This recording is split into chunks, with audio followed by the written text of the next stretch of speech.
Hi, and welcome to the IDEMS podcast. I'm David Stern, one of the founding directors of IDEMS, and it's my pleasure to be here again with Kate Fleming, another director. Hi, Kate. Hey, David. What are we talking about today? I wanted to talk about one of the big insights that's been bugging me since I was in Rome at these World Food Programme and FAO meetings. I think for the first time, it really solidified that the distance between what, if you want, two sides who are seen as opposing sides are thinking is actually very small. It's small but significant. Everybody recognizes the need to localize, to customize, to collaborate. That language is universal. The difference is, in some cases, that only goes down to the national level. And when you talk about sovereignty, you're talking about national sovereignty. And in other cases, it goes down much further to subnational, to communities, this recognition that there needs to go further down. And really, at the heart of the differences I see in people's stances is that question of when we talk about collaboration, when we talk about adaptation, are we only talking about adaptation to a national level of digital infrastructure? Or are we also thinking about subnational, community level adaptation, digital sovereignty, ownership by minority groups, ownership by indigenous populations, which are, of course, minority group by definition is not national level. I see this everywhere. I went to an event last night. The theme was whose AI is it anyway? And the panel, which they were brilliant, they were great. The entire conversation was about geopolitical, national, state level actors and who has what. And you sort of see this jockeying for power at the national level. And it was interesting because the audience obviously had a very different perspective where they had come expecting something that was going to speak much more to citizenship. What is the role of communities? There was a guy who talked about his council and working for the council and the problems they're trying to solve at that level. And so I think part of it is that it is really difficult, and we can talk about that, but it's a lot easier to think about national level policy. It's a lot easier to sell something into the national level, I guess, like really defining something and lobbying for something. But you can see that getting to these much messier, much more chaotic. Also, what does that mean at the state level? Are you giving agency to communities you might not want to give agency to? So you start to see, I think there, I would argue that there's something dangerous if you're some states, a lot of states, in empowering your people to go rogue with technology and develop something that serves their interests. You can imagine in lots of countries, that's not what's wanted. The vision for sovereignty is something that is much more unified and controlled at the national level. So that's getting into more the political side of it and why countries might have an incentive to think about it a different way. But when we get into the space of social impact, I think we naturally, and I mean, it's what we're most interested in, is community level tech. And what community means can mean all kinds of things. It doesn't just mean a geography. It can mean a group, an affiliation, a cooperative, a farmer federation, whatever that is. There are all kinds of different communities. Or as you have brought up, it could be a company. That is a community of a kind that is unified around doing something. But yeah, I completely see that this right now feels so timely because there are these constant spaces that we are both in where people use terms very cavalierly, like there's just, let's talk about sovereignty. And no one actually starts the meeting by defining, well, what do you mean by sovereignty? Who has sovereignty? And then you go through the whole talk where that's kind of undefined. And it makes for such a unsatisfying, in some way, conversation because there's just all of this underlying assuming that sometimes even has panelists speaking across each other in ways that are just, they don't feel helpful. Yeah.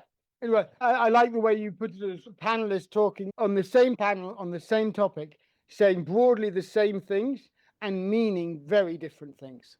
Exactly.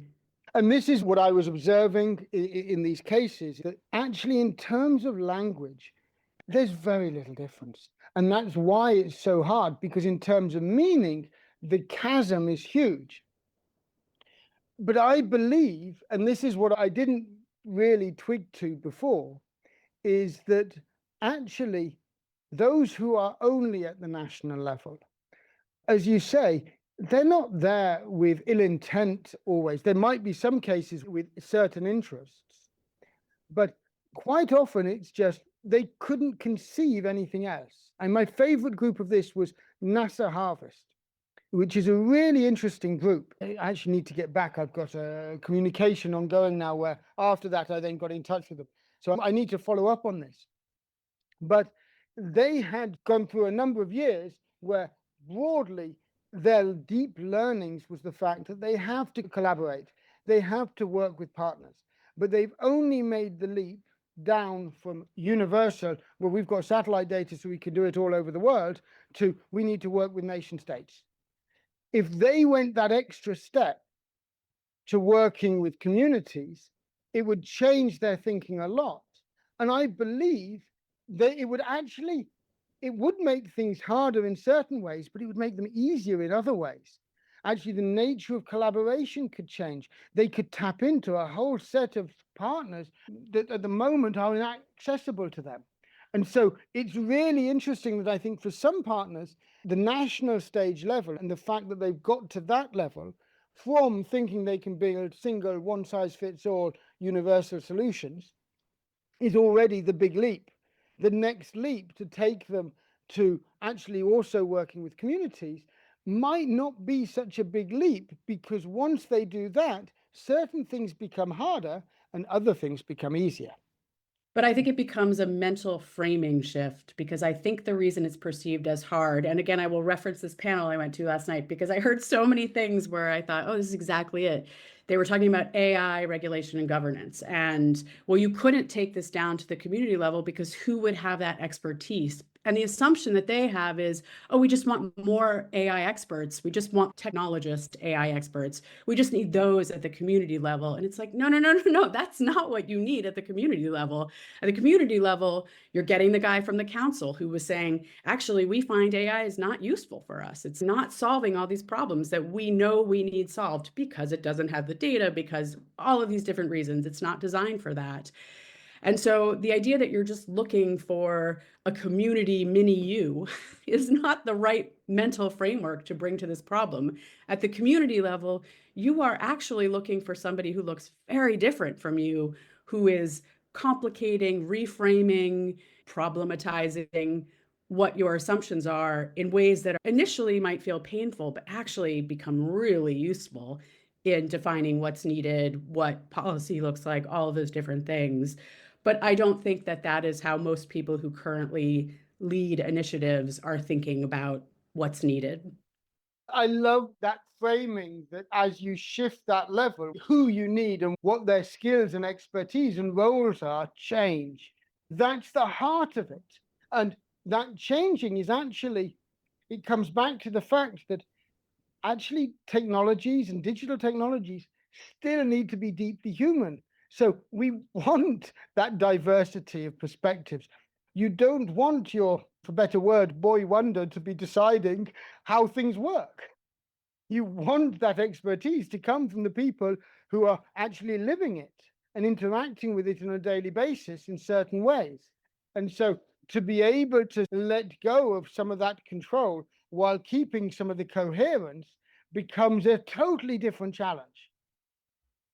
And I think it would frame different problems. Like right now, if you are in the tech sphere, to have conversations about artificial general intelligence feels like this arms race. Yes, we're going to achieve that. The moment you step out of that path and you talk to real people, they're like, what intelligence? What are you building with what data that you have? This would be inconceivable because you don't even have, not only do you not have data from our community, but you don't even have systems designed to even consider how we might collect that data that would expand, change what are ideas of human intelligence. I mean, can we ever capture some data? But I think there's this narrative, and I mean, this is taking us back to our AI series we recorded, but there is this narrative of artificial general intelligence that is driving a lot of AI thinking and fear of being left behind. That is, I think, if you really pay attention, to the outside of tech space, not very credible. But it's not that it's not very credible, it's not very relevant. It's definitely not relevant. Yeah. Actually, the problems most people will care about are not the problems that artificial general intelligence might solve. Don't get me wrong, I'm not totally against the fact that there are advances that could happen, which could be a leap forward in terms of our current capabilities of what artificial intelligence can do, which people might term artificial general intelligence, and they might have transformational impacts on our world. But they will not solve most of the problems that people are really caring about now that are really relevant to communities. The issues that they're wanting to solve need something totally different, not artificial general intelligence. In which case, it's not a super intelligence. I'm reminded of that song from the 60s. The lyric is, "A rat done bit my sister Nell and Whitey's on the moon." It's like a song where it's like, yeah, you have these moonshot ambitions, and I think moonshot is good. But then we've got these really hard on the ground problems that are just, they aren't even being tackled. How is that a super intelligence if it's not addressing these experienced problems by the vast majority of people? Absolutely. It is the vast majority of people all over the world are feeling that their life is getting tougher. Things are getting harder. The world is not moving in a direction which is serving them. And that is leading to these problems which are deeply human, where to think that it is artificial general intelligence which will solve them is naive, to say the least. But if we could rebalance, if we could actually have effort going into those problems, I'm not saying that there shouldn't be some effort. I like pure science. I like the idea that futurist stuff is happening. But maybe a slightly smaller proportion of the world's wealth should be invested in it. I think that's all we're arguing for. I'm all for those moonshot ambitions. It's just if all the money is going there, whether indirect, I don't think, well, in the case of AI, I think the fact that there are direct harms is actually generating a much quicker, more productive sort of all society conversation. Yeah. Yeah, that's true. And Yeah. that is where it is a very topical subject right now, because the actual harms are being felt and are being seen and observed.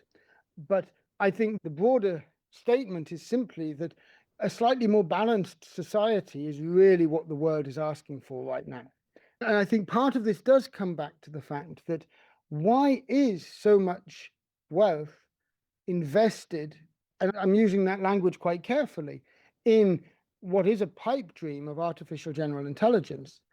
And I think it is simply that there is, and there has been, an element of success about the language which is being used, and simply the accumulation of that, which has led to a cycle where more wealth is just pumped in until it becomes the natural thing to do.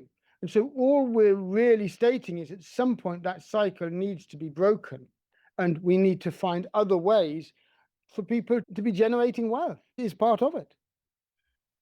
And I suppose it is, oh gosh, there's a lot in there because one, it's, well, how much wealth is needed and who pays for what, who benefits from what. There are some things in that system that I think are issues. I think there's also the issue of if something, because we're really talking about community versus state level or global level or whatever, I think part of the problem at the community level so often right now, and this is very much a problem that we are trying to get our work and heads and arms around, is it's so small scale. So if something is happening, the idea that you could be building kind of sustainable everything around it, sustainable systems, sustainable fair returns for the people who support that align with what the community can bear, all of that different stuff. Those are quite hard problems to scale to a level where people could see that they could invest in them. I mean, I think most pension funds, their minimum investment is $50 million, pounds, whatever the amount is. There are not many roll-ups of community initiatives that would let them say, yeah, we'd be fine getting 5 or 6% returns on this. We don't need to invest on the assumption of exponential returns. But most community projects would never even come close to that amount. And so you have to design systems that can bring things into coherence where you are doing social things that kind of align impact and giving people fair returns who invested in them, but doing it all at scale. And those are, the infrastructure for that, I think, is so much of what we think about. Those are really hard problems. Absolutely. I love the fact you brought up the idea of a pension fund. It's such a beautiful example where you have this need, which is very simple, for stability, for security. And in some ways, these social community level initiatives are extremely well placed to do that. But the barriers of entry to actually manage this, it's just impossible to bridge those gaps at the moment. And those are the sort of things where turning that around, turning that into something else, is a really exciting prospect. I don't know how to do that, but I do hope there are people thinking about this, and maybe we will eventually engage. I think it's all work that's happening in different places that is thinking about, we are thinking about it from a technology perspective. How do you scale community technology? And then once you are scaling that, you can start to think about layering on some sort of financial model system. People pay what is bearable by their community for a service that really helps them and is valued. But then it becomes within the realm of possibility to imagine that something like that could exist. But right now, and I think this is what you bump up against when you talk to people with money, where they think, yeah, I'd love to be doing that, but like, we don't have the time, we don't have the resources, I wouldn't even know where to start. There's certainly not money really being directed to solve those problems. Well, there are initiatives. There's groups who are trying to do bits, but it is a drop in the ocean. And this is where it's when those drops stop being drops and they start becoming a tidal wave. They start becoming that wave of change. Yeah, and that is why right now I think a lot of conversations get stuck about sovereignty. They do get stuck at the national level because that is the only place there is scale that people can really wrap their heads around in a way that feels worthwhile to think about. And there's a recognition that if you don't think about sovereignty, you get into all sorts of really big problems. And there is not yet the recognition that if you only think of national level sovereignty, you also get into a whole load of problems that will happen over time. Yeah, I think that's a good place to end. Interesting. I feel like, once again, we could talk a lot more about this, but this is a very relevant, very timely topic. Exactly. And it's something where I think we've gone a bit around the houses, but just to come back to this key point, the key point is that the difference between what different people are aiming for is maybe not as great as it seems. It's just the implications of that difference are huge. So if you recognize the need to adapt, to collaborate at the national level, you haven't yet got to the stage of saying, well, we need to do this for all communities. What about indigenous groups? What about marginalized communities? What about this? What about the other? That's the gap. And the implications of that gap, huge. There's good reasons for the gap, but it's just, we'll see how this plays out over the next few years. Or decades. Thanks, David. Thanks.